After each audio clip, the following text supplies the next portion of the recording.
एकादशी। आंवल एकादशी, आंवले के पेड़ के नीचे बैठ करके कथा सुनी जाए तो 26 ग्यारस का पुण्य दे देती है, ऐसा नारद पुराण में लिखा है। अभी कुछ नारद पुराण की चर्चाएं, बातें मैं आपके बीच में करूंगा। उसके तत्पश्चात है पाप मोचनी एकादशी, चैत्र में पड़ती है, कृष्ण पक्ष में। और उसके बाद में कामदा एकादशी, ये भी चैत्र में। हमारे यहाँ एक गैया ने बछिया डाली थी, उसका हमने नाम कामदा ही रख दिया। वो ग्यारस जैसी लगती है, उसका मूड़ा भी एकादशी मैये ही जैसा है, कामदा। ये चैत्र के शुक्ल पक्ष में पड़ती है। बैसाख कृष्ण पक्ष में पड़ती है वरुथिनी एकादशी। बैसाख के शुक्ल पक्ष में है मोहिनी एकादशी। ज्येष्ठ में अचला और ज्येष्ठ शुक्ल पक्ष में निर्जला एकादशी। आषाढ़ मास में योगिनी और शुक्ल पक्ष में है देवशयनी एकादशी। श्रावण के कृष्ण पक्ष में है कामदा और श्रावण के शुक्ल पक्ष में पुत्रदा।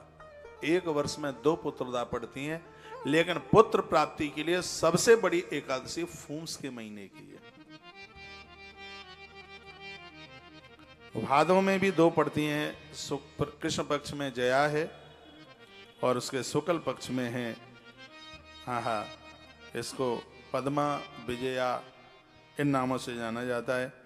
आश्विनी क्वार के महीने में है इंदिरा और शुक्ल पक्ष में है पापंकुशा एकादशी। और कार्तिक के कृष्ण पक्ष में पड़ती है रंभा, कार्तिक के शुक्ल पक्ष में है हरि प्रबोधनी एकादशी।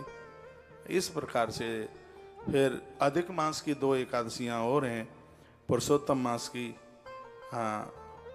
एक इसमें बड़ा अद्भुत है ये एकादशी, परमा, पद्मा, ये एकादशी बड़ी अद्भुत एकादशी है। एक बार जयकारा लगाइए, बोलिए एकादशी मैया की जय। श्री हनुमंत बलवंत महाराज की जय। आज के आनंद की जय। जय श्री राधे, जय जय। चावल नहीं खाया जाता, ये तो आप सबको पता है। समा का चावल इसमें लिया जाता है, कुटू लेने का उसमें विधान है। सिंघाड़े की भी चीजें आप ले सकते हैं। कोई भी आप व्रत करते हैं उसमें फल और दूध की महिमा बहुत ज्यादा है। उस एकादशी की और ज्यादा महिमा बढ़ जाती है। कोई भी व्रत हो जिसमें नमक छोड़ दिया जावे, फलार वाला भी और वो भी, तो उस व्रत की महिमा बहुत गुना बढ़ जाती है। नमक ना लिया जावे, फलार भी है तो थोड़ा मिठाई ले ले। जीव यदि मान जाए, यदि वो समझाने पर समझ जाए, समझती कम है, चटपटा चटपटा उसको चाहिए, ले सकते हैं, विधान है, ऐसी बात नहीं है। यदि ना लें तो कोई भी व्रत हो उसकी महिमा बहुत ज्यादा बढ़ जाती है। रविवार का व्रत और सप्तमी का व्रत, इसमें तो नमक लिया ही नहीं जाता है। हो सकता है आप में कुछ ऐसे भक्त हों जिन्होंने एकादशी बिना राम रस, बिना नमक लिए की हो, ऐसा हो सकता है। लेकिन अब आपका उद्यापन हो रहा है, अब उद्यापन के बाद में अब एकादशी करो तो राम रस लेके करते रहिएगा, नमक लेके करते रहे। अब आपका उद्यापन हो गया है, आपने तो बहुत बड़ी जंग जीत ली अध्यात्म क्षेत्र की। बहुत बड़ा काम होता है उद्यापन ग्यारस का। ये तो भगवान कृपा करता है, तो ये उसकी कृपा से ही ये संभव है, बड़ा मुश्किल है नहीं तो। आइए अब हम इस एकादशी के बारे में, कौन सी एकादशी करें, पहले दिन वाली या दूसरे दिन वाली, उसको बड़े विस्तार पूर्वक वर्णन किया गया है। एकादशी कौन से दिन की करें, पहले दिन वाली या दूसरे दिन वाली, ये प्रसंग है आज की कथा में। इसको आप सुनिएगा, बात समझ में आएगी।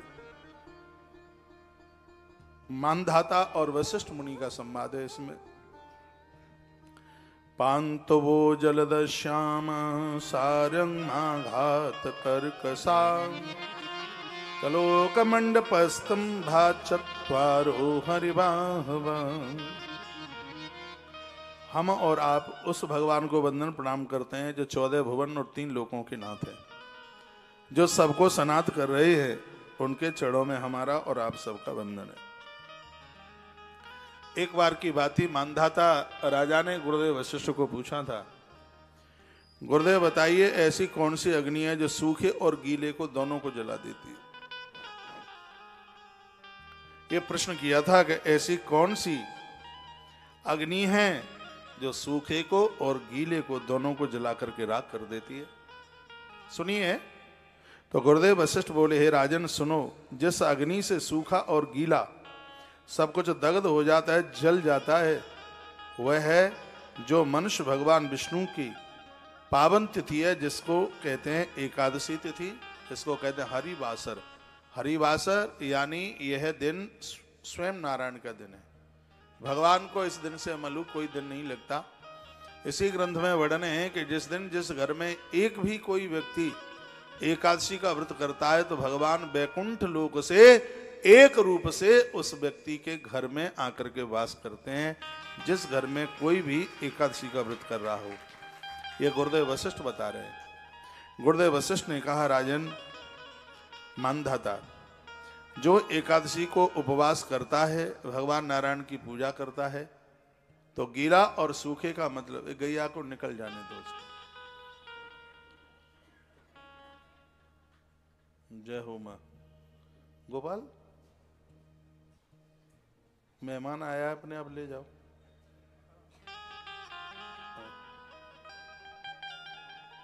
देखो अपने आप ही आई है कैसे। दिखाओ इधर, लाओ, इसके सींग अच्छे लग रहे हैं। एकादशी के दिन आई है, देखा भाई कितनी हिम्मत से आई है, बिल्कुल अंदर तक आ गई है।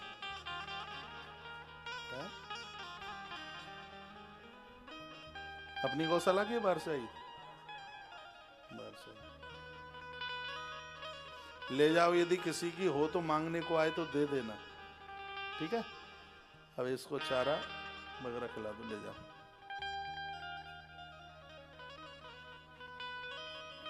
बोलो बांके बिहारी लाल की जय, श्री हनुमान जी महाराज की जय, जय जय श्री राधे, जय जय श्री राधे, जय जय श्री राधे।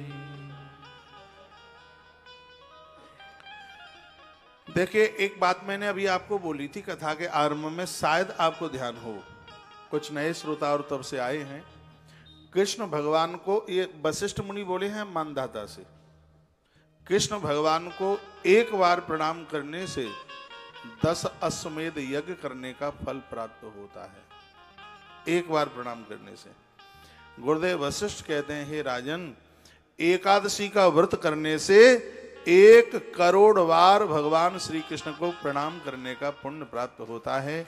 यह एकादशी की महिमा है, जो इस जन्म के और बीते हुए जन्म के पापों को जला करके एकादशी खत्म कर देती है।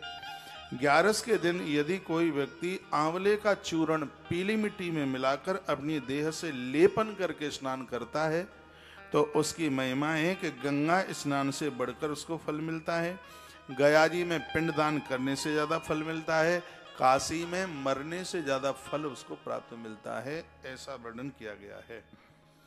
और वर्णन किया गया कि पुष्कर में कार्तिक स्नान करने से ज्यादा फल मिलता है। कुरुक्षेत्र में पहुंच करके कुरुक्षेत्र में कथा सुनने की भारी महिमा है, ऐसा नारद पुराण के अंतर्गत लिखा है। तो कुरुक्षेत्र में सत्संग करने से, नर्मदा के किनारे भगवान महादेव के शिवलिंग बनाकर विसर्जन करने से, यमुना मैया में बहन भाई के यम द्वितीया स्नान करने से जितना फल प्राप्त होता है, एकादशी के दिन व्रत करने से इन सब चीजों से ज्यादा फल की प्राप्ति हो जाती है। ताली बजाना मत, क्योंकि आज एकादशी है, पता नहीं बजाते नहीं होंगे। तो एकादशी की यह इतनी बड़ी महिमा है। काशी, पुष्कर, गया, गंगा, यमुना, चंद्रभागा नदी, इन सब से भी बढ़कर के यदि कोई फल है, कोई पुण्य है, तो वह एकादशी का। एकादशी के दिन देव मंदिर की परिक्रमा की भारी महिमा है, तीर्थों की महिमा की भारी परिक्रमा, बहुत ज्यादा महिमा है। 11 के दिन तुलसी दर्शन की महिमा बहुत ज्यादा है। एकादशी के दिन स्वयं अन्न नहीं खाते, लेकिन एकादशी के दिन गैया को अन्न खिलाने की बहुत बड़ी महिमा है। अन्न रोटी के ऊपर गुड़ रखकर गौ माता को खिलाने की बहुत बड़ी महिमा है। यह व्रत इसलिए किया जाता है कि जिस दिन आपका अन्न छूट रहा है वह अन्न गरीबों के काम आ जाए, गौ माता के काम आ जाए उस दिन का अन्न। इसलिए बड़ा सुंदर सा विधान बना दिया गया है व्रत करने का। बहुत अच्छी बातें कही गई हैं। वर्णन किया गया है कि जिस घर में पति और पत्नी दोनों यदि व्रत करते हैं तो पत्नी के परिवार के और उसके ससुराल के 10 पीढ़ियां, 10 पीढ़ी पियर पक्ष की और 10 पीढ़ी ससुराल पक्ष की उद्धार को प्राप्त हो जाती हैं।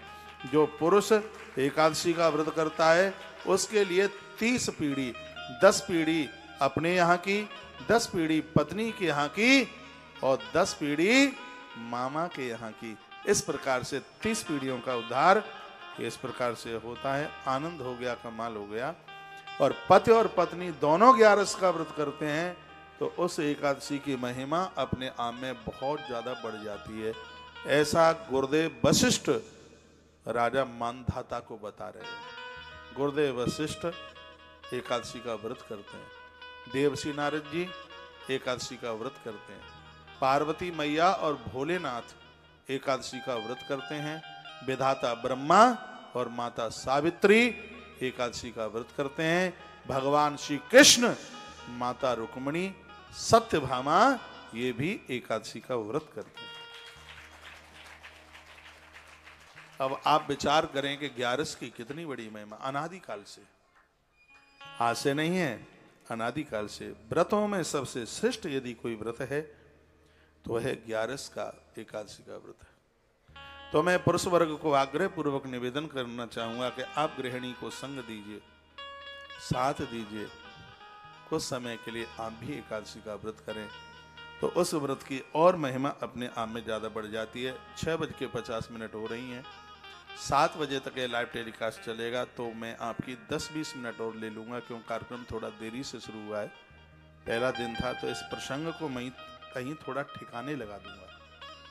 फिर इस कथा के लिए कल का ही दिन है हमारे पास। 16 और 17 और 18 यदि हरियाणा प्रदेश के भक्त हमें सुन पा रहे हों, सेक्टर 14 में अग्रवाल भवन में एक त्रिदिवसीय 3 दिन का कार्यक्रम शिव तत्व महिमा, जिसमें हकीकत में आपको यह पता लगेगा कि शंकर की कितनी बड़ी महिमा है। आप आ सकें तो जरूर पधारिए। कथा के टाइमिंग्स वहां 3 बजे से लेकर के 7 बजे तक है।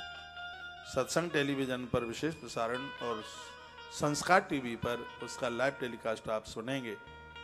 आप वहां अवश्य में पधारें। यह सूचना आपके पास तक पहुंचना बहुत ज्यादा जरूरी था। रात्रि को 9 बजे धर्म यात्रा कार्यक्रम इसी परिसर में होगा।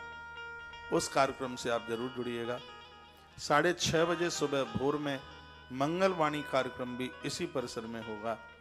उस कार्यक्रम से भी आप जरूर जुड़िएगा। तुलसी तपोवन यूट्यूब चैनल को आशीर्वाद दीजिएगा कि यहाँ की हर बात को आपके पास तक पहुँचाता रहे। उसके लिए चैनल को सब्सक्राइब करें, वीडियो को लाइक शेयर करना ना भूलें। अभी 7 बजे के तत्पश्चात आप तुलसी तपोवन यूट्यूब चैनल के माध्यम से इस कथा को जरूर सुने कि पहले दिन की एकादशी करें या दूसरे दिन की एकादशी करें। दूसरे दिन एकादशी बिल्कुल भी नहीं हो तो भी कर सकते हैं क्या? प्रदोष पड़ जाए तो फिर व्रत कैसे खोला जाए, ये आज की कथा में आप सुनेंगे। यहाँ बड़ी सुंदर बात कही है। यदि एकादशी का पारण त्रयोदशी में हो जाता है तो उस व्यक्ति को एकादशी करने पर तत्काल धरती दान करने का फल प्राप्त हो जाता है। पृथ्वी दान करने का तत्काल फल प्राप्त होता है। जो बातें नहीं मालूम है उन्हीं बातों की मैं यहाँ से चर्चा आपके बीच में कर रहा हूँ। मुझे विश्वास है कि मेरे कही गई इन बातों के द्वारा सनातन धर्म को शक्ति मिलेगी और अंत में आप सब भक्तों को मुक्ति मिलेगी। एकादशी का व्रत तो अपने आप में बड़ा अद्भुत व्रत है। और देखिए आपके द्वारा परिसर कितना अच्छा लग रहा है। ऐसा लग रहा है कि मोती गिन गिन के रख दिए। जब मैं कुछ दिनों के बाद में यहाँ लौटता हूँ तो मुझे कहा जाता है महाराज जी सुमसाम पड़ा था, आप यहाँ पहुंच जाते हैं तो ऐसा लगता है कि सूखा पेड़ द्वारा से हरियाली आ गई है। उसमें आनंद हो गया। गुरुकुल के छोटे छोटे बच्चे बोलते हैं क्या करूं, जाना होता है, वृंदावन छोड़ना तो किसका मन होता है, जाना पड़ता है। मैं ये तो कहता नहीं कि आफत पाल रखी है, मैं ये जरूर कहूंगा भैया मौज पाल रखी है। बहुत कुछ है लेकिन जिंदगी फकीरी गिरी का है, पूरा फकीरा। बहुत आनंद का अनुभव हो रहा है। आप सब आए हैं, कितना अच्छा लग रहा है, कितना बढ़िया लग रहा है।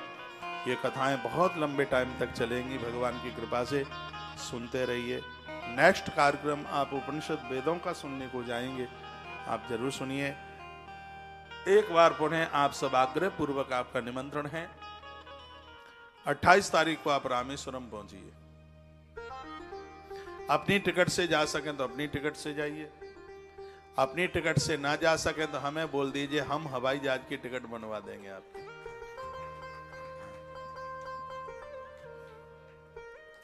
पीछे मेरी मां कितनी खुश हो रही है। ओ देखो, सफेद शॉल ओढ़े, चश्मा लगाए हुए। आपके साथ तो वहां बहुत अच्छा लगेगा, बहुत बढ़िया लगेगा। हमारे श्री राजेश अग्रवाल बालाघाट, जो कि एमपी में ये स्थान पड़ता है, उनके द्वारा कोटेश्वर नाथ भगवान की कृपा से एक अद्भुत आयोजन रामेश्वरम की धरती पर होने को जा रहा है। अरे जिसकी स्थापना स्वयं हमारे प्रभु राम ने की हो, इस कथा में आप आना। एक दिन चलेंगे, धनुष कुटी देख करके आएंगे। हनुमान जी ने कहां से छलांग भरी हम बताएंगे ना आपको। वहां इतना आनंद आएगा, आप जरूर पहुंचिएगा। ऐसी भी व्यवस्था की जा रही है, मैं कल अनाउंस करके बता दूंगा। देखते हैं कि मथुरा से कोई ट्रेन जा रही हो तो ऐसी मेरी बहुत माता हैं, कुछ पुरुष लोग हैं जो अकेले नहीं पहुंच सकते हैं, तो बार बार फोन आए, मुझे बच्चे बता रहे थे कि महाराज जी ऐसी कोई व्यवस्था हो सकती है क्या। देखते हैं कि ऐसी भी कोई व्यवस्था की जावे कि आप यहाँ आकर के यहाँ से ट्रेन पकड़ करके तो किसी न किसी प्रकार से आपको रामेश्वरम पहुंचाना ही है। जो होगी सो देखी जाएगी। यहाँ का पूरा आनंद लेंगे, भरपूर आनंद। और बस एक छोटी सी बात कह करके और मैं आगे चल रहा हूं। वो बात यह है कि गौव्रती, गौ माता के सेवक, अक्षयव्रती, गौ अक्षयव्रती, इसको नाम ही दिया गया है। 21,000 रुपए के सहयोग के द्वारा अब तो मैंने यहां तक कह दिया है कि जब तक सृष्टि का प्रलय नहीं हो जाएगा तब तक गौतीर्थ तुलसी तपोवन गौशाला हटने वाली नहीं है इस धरती से। और अनादि काल तक यह गौ सेवा आपकी 21,000 रुपए में एक सवा सेर चारा गौ माता के पेट में पहुंचता रहेगा। तो उसके लिए आप किसी न किसी प्रकार से अपने घर से खर्चों में से थोड़ी थोड़ी कटौती करके, थोड़ा थोड़ा इकट्ठा करके 21,000 रुपए का सहयोग करके इस गौवंश को ताकत दीजिए, जिस तुलसी वन आश्रम के पवित्र बैनर के नीचे आने वाले समय में लाखों लाखों गौवंश को बचाया जाए। गौ माता की सेवा की जाए। गैया नहीं होगी तो घृत नहीं होगा, घृत नहीं तो यज्ञ नहीं, यज्ञ नहीं तो वर्षा नहीं, और वर्षा नहीं तो प्रजा नहीं। पूरी सृष्टि को चलाने के लिए गौ माता है। गौ माँ की सेवा होती रहती, ऑक्सीजन की कमी नहीं आती, यज्ञ चलते रहते होते। पुरातन संस्कृति को देखिए, ये सब होता था, आज नहीं हो पा रहा है, इसलिए दिक्कतें हो रही हैं। आश्रम के नंबर चालू हैं, आपको भी खुशी होगी। मोक्षदायी एकादशी को हम भी तुलसी तपोवन गौशाला के आजीवन सदस्य अक्षयव्रती सेवा के बने हैं। आप उसको किस्तों में या एक साथ जमा करके सौभाग्य प्राप्त कर लें, ये मौका प्राप्त कर लें। बहुत सुंदर तुलसी तपोवन मठ बन रहा है। कल इधर से जाएं तब या उधर से आएं तब एक बार यहाँ भी अपने चरण डालिए। आप भक्त हैं, आपके पांव, आपके चरण गिरने से यहाँ की मंजिलें बढ़ती जाएंगी ऊपर। आप देखिए कितने सुंदर सुंदर वहाँ कच्छ कमरे बन रहे हैं। इन सेवा कार्यों के साथ में आप जुड़ते हुए ये सौभाग्य के आप धनी बनिएगा। इस गौ अक्षयव्रती सेवा के साथ जुड़ करके इसको एक ताकत दीजिएगा। आजीवन भंडारा, हजारों हजारों सालों तक आपकी रसोई जरूरतमंद लोगों के काम आती रहे। उसके लिए हजारों हजारों वर्षों का सहयोग, सिर्फ 51,000 रुपए का एक बार सहयोग करके ये मौका कमा लें। एक वर्ष के लिए एक सहयोग, एक छोटा सा सहयोग, अंश सहयोग, उसके लिए 2400 रुपए का सहयोग, और एक व्यक्ति 1 साल के लिए भरपेट भोजन करता रहे, उसके लिए सिर्फ 5100 रुपए का सहयोग करके ये सौभाग्य प्राप्त कर लें और आपसे व्यवस्था बन जाए तो आजीवन हमेशा हमेशा के लिए जो वृद्ध जन है, पता नहीं कितने समय के मेहमान हैं, प्रभु ने तुम्हारे बटुए में रख दिया है तो एक बार चैन खोल के देख लीजिएगा। इस नए कार्य में इसमें 100% ही आपको फल है, कहीं उसमें कोई कटौती नहीं है। ये पूरा का पूरा धर्म काम में, सेवा कार्य में लग रहा है, इसे आप जरूर जुड़िएगा। और अब आइए मैं से एकादशी की तरफ आपको लेकर के चल रहा हूँ, जहाँ आश्रम के सभी नंबर चालू हैं। आप संपर्क करते हुए, कांटेक्ट करते हुए आप जुड़ें। वर्णन है कि गंगा जाने पर, काशी पहुंचने पर, पुष्कर जाने पर, कुरुक्षेत्र और नर्मदा नहाकर, यमुना और चंद्रभागा नदी के किनारे अनुष्ठान करने पर भी उतना प्राप्त नहीं हो पाता जितना कि एक एकादशी का व्रत करने पर जितना प्राप्त हो जाता है। यह महिमा एकादशी की है, बहुत ज्यादा महिमा है। भगवान को जो चंदन माथे पर लगाता है, भगवान को जो पीतांबर पहनाता है, भगवान को जो वनमाला पहनाता है, वनमाला कहते हैं तुलसी की माला, वनमाला तुलसी की माला। भगवान को वनमाला पहनाने पर, यानी भगवान को तुलसी की माला पहनाने पर भगवान अति प्रसन्न होते हैं। इसी ग्रंथ में वर्णन किया गया है, इन जितनी चीजों से भगवान को प्रसन्नता होती है, इससे ज्यादा प्रसन्नता भगवान को एकादशी का व्रत करने पर होती है। तो जिसमें हमारे ठाकुर राजी हों, जिसमें हमारे भगवान राजी हों, जो परम वैष्णव जन हैं, उन लोगों को 11 का व्रत जरूर करना चाहिए, एकादशी का व्रत जरूर करना चाहिए। अब बात यह आती है कि व्रत कौन सा वाला करें, पहले दिन वाला करें या दूसरे वाला दिन करें। तो कुछ तिथियों का वर्णन किया गया है, वो बताया गया है। जो पहले दिन में जो व्रत करते हैं वो इन तिथियों में करें, और दूसरे दिन का व्रत करते हैं वो इन तिथियों में करें। कागज कलम हो तो आप लिख लें। और मैंने तो बहुत बार आग्रह पूर्वक निवेदन किया कि हमारी कथा सुने तब रजिस्टर बना करके ही सुने। बहुत बातें लिखने के लायक होती हैं और आप भूल जाएंगे। जैसे वर्णन है कि द्वितीया का जो व्रत है, द्वितीया जो कोई दौज का व्रत करते हैं वो पहले दिन वाला करें।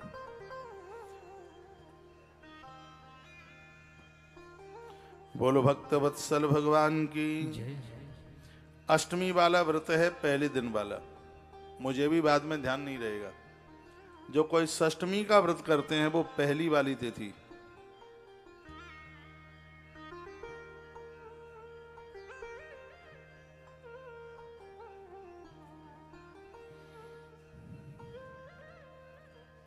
सप्तमी पहले दिन वाली, अमावस्या पहले दिन वाली, पूर्णमासी पहले दिन वाली। और माता पिता की या पूर्वजनों की कोई वार्षिक तिथि पड़ रही है या श्राद्ध, कभी कभी श्राद्ध में 2 तिथियां पड़ जावे तो पहली तिथि में ही श्राद्ध मनावे, ऐसा वर्णन है। ये बहुत याद रखने को लायक बात है। जो 2 तिथियां पड़ जाएं श्राद्ध की, तो जो कोई श्राद्ध पड़ रहा है घर में, वो ग्रंथ में वर्णन है, वह श्राद्ध की तिथि पहले दिन वाली, वार्षिक श्राद्ध है वो भी पहले दिन वाला, ये मनाएं। अमावस्या और पूर्णमासी भी, ये भी दोनों पहले दिन की ज्यादा महिमा रखती हैं। दूसरे दिन को तिथि मनाने वाली है वह 11 है, वह एकादशी है। वर्णन है कि उदिता में थोड़ी सी, बिल्कुल थोड़ी, कुछ मिनट कुछ सेकंड की भी एकादशी है उदिता में, तो वो कीजिए जिस एकादशी में द्वादशी आने वाली है। अब इसमें एक बात और वर्णित की गई है। इसमें मांधाता राजा ने पूछा है, आप ये बताएं कि एकादशी में 10वीं पड़ रही है और दूसरे दिन एकादशी बिल्कुल है नहीं, तो इसमें फिर क्या करें? इस बात को बहुत ध्यान से सुन लें। ग्रंथ में वर्णन है, एकादशी में यदि 10वीं पड़ रही है, इसको 10वीं भेदा एकादशी कहते हैं। भूल करके भी उस 11वें व्रत ना करें। 10वीं में एकादशी में यदि 10वीं पड़ रही है तो वह व्रत बिल्कुल ना किया जावे। दूसरे दिन एकादशी बिल्कुल नहीं है, पहले दिन एकादशी है और उसमें 10वीं नहीं है, तो एकादशी जरूर करनी चाहिए। दूसरे दिन एकादशी बिल्कुल नहीं है और पहले दिन एकादशी पूरी है और उसमें 10वीं नहीं है, तो पहले दिन की एकादशी करनी चाहिए। पहले दिन एकादशी है और उसमें दशमी भी है, लेकिन दूसरे दिन एकादशी बिल्कुल नहीं है, द्वादशी है। तो ग्रंथ में वर्णन है कि दूसरे दिन बिल्कुल भी एकादशी न हो, पूरी की पूरी द्वादशी है। और पहले दिन एकादशी में दशमी है, तो दशमी वाली एकादशी छोड़ दीजिए, द्वादशी के दिन एकादशी कीजिए, आपको 11 का पूरा फल मिलेगा, बिल्कुल भी कटौती नहीं। ये बात फिर मैं दोबारा से रिपीट करूंगा। ये प्रश्न किया गया है राजा मानधाता के द्वारा। पहले दिन एकादशी में दशमी पड़ गई है और दूसरे दिन एकादशी बिल्कुल है नहीं, तो इस स्थिति में एकादशी करनी चाहिए कि नहीं करनी चाहिए, क्या करें? तो गुरुदेव वशिष्ठ ने कहा, पहले दिन एकादशी है, दूसरे दिन एकादशी नहीं है, तो पहले दिन की एकादशी करें। पहले दिन एकादशी में किंचित मात्र भी यदि दशमी है और दूसरे दिन एकादशी नहीं है, द्वादशी है, तो गुरुदेव वशिष्ठ कहते हैं कि दशमी युक्त एकादशी को छोड़ दो, द्वादशी वाले दिन एकादशी का व्रत करो, आपको 11 का व्रत ही संपूर्ण रूप से उसके फल की प्राप्ति होगी। गुरुदेव वशिष्ठ कहते हैं उसका पारण दूसरे दिन होता है, त्रयोदशी में जाकर। वो कहते हैं कि जब त्रयोदशी में जाकर के पारण होता है तो उस एकादशी का फल पृथ्वी दान के बराबर हो जाता है। यदि त्रयोदशी में पारण किया जाता है तो उसका फल अपने आप में धरती दान के बराबर फल प्राप्त हो जाता है। तो ऐसी इन जो अद्भुत बातों का वर्णन किया गया है, ये बातें बड़ी वंदनीय हैं। वर्णन किया, स्नान, पूजन, होम, दान, ब्राह्मण भोजन, ये 5 कर्म जीव को बिल्कुल मुक्त कर देते हैं। रोज नहाया करो, सर्दियों में 3-3 दिन की एब्सेंट कर देते हो, शरीर पोत के बैठ जाते हो पूजा में। नियम तो ये कहता है, हमारा सदाचार कहता है कि बिना नहाए रसोई में मंदिर में झाड़ू मत लगाओ, बिना नहाए मंदिर में प्रवेश मत करो, बिना नहाए सासु ससुर के चरण मत छुओ, वो तो छूते ही नहीं है, क्या कहना है उसका? तो नाके ही नहीं छूते, बिना नहाए क्या छू? बिना नहाए तुलसी नहीं तोड़ी जाती, बिना नहाए फूल नहीं तोड़े जाते, बिना नहाए रसोई और मंदिर में झाड़ू नहीं लगाया जाता, बिना नहाए। बिना नहाए तो चूल्हे पर चाय भी नहीं बनाई जाती, लेकिन आप मानते नहीं हैं। बिना नहाए रसोई में प्रवेश बिल्कुल वर्जित है। वर्णन किया कि स्नान, पूजन, यज्ञ, दान और ब्राह्मण भोजन, ये 5 कर्म हैं। यह व्यक्ति को कल्याण कर देता है। स्नान नित्य करो, भगवान की पूजा नित्य करो, इसे न छोड़ो। स्नान, पूजन, हवन, दान, ये द्वादशी के दिन होते ही होते हैं। क्या सुंदर बात कही, आपने एकादशी करी, इसमें वर्णन है आपने 11 करी, द्वादशी के दिन यदि इतना काम न किया तो 11 का फल नहीं मिलता व्रत करने का। एकादशी के तत्पश्चात द्वादशी को सूर्य उदय होने से पहले ही नहाइए। ये नहीं है एक दिन पहले एकादशी करिए, द्वादशी को 10:30 बजे तक अखबार पढ़े, फिर कमर खो जाए, फिर चांद खो जाए, मोबाइल पर चिपके रहे, नहीं। 11 का व्रत पहले दिन किया है, दूसरे दिन सबसे पहले स्नान कीजिए, तुलसी पूजन कीजिए, हवन कीजिए। द्वादशी के यज्ञ की भारी महिमा है, बहुत ज्यादा महिमा है। पूरे जीवन भर में 10,000 यज्ञ आप करते हैं, द्वादशी के दिन एक दिन का आप यज्ञ कर लेते हैं तो उसका भारी पुण्य है। इसलिए जितने भी भक्त उद्यापन के लिए आए ना यहाँ, इसलिए कल आपके द्वारा द्वादशी को यज्ञ कराया जाएगा, हवन कराया जाएगा। ताली मत बजाना, बिल्कुल शर्म लग जाएगी। नजर लग जाएगी। तो ये लिख लें, ध्यान में नहीं रहेगी बात। जो एकादशी का व्रत करते हैं, 11 का व्रत करने वाले लोगों के लिए द्वादशी के दिन स्नान, देव पूजन, यज्ञ, दान। किसी ने मुझे पूछा था कि महाराज जी कब कर लें गोदान? हमने कहा कल कर लेना, कल द्वादशी है। उद्यापन के बाद जो गोदान हो रहा है, लेकिन जिन्होंने आज कर दिया है तो पेट सकोड़ के न बैठ जाए, ये तो आफत हो गई, हमने तो आज ही कर दिया। 11 भारी महत्व है, लेकिन दान पुण्य के लिए द्वादशी पीछे नहीं है, बिलंदा ऊपर ही है। ये बात मैंने पूर्व में भी बोली है। तो स्नान, पूजन, होम, यज्ञ, दान और ब्राह्मण भोजन, ये 11 व्रत करने वाले लोगों को ये पंच कर्म करने ही चाहिए। इसका नाम है पंचकर्म। आज की कथा को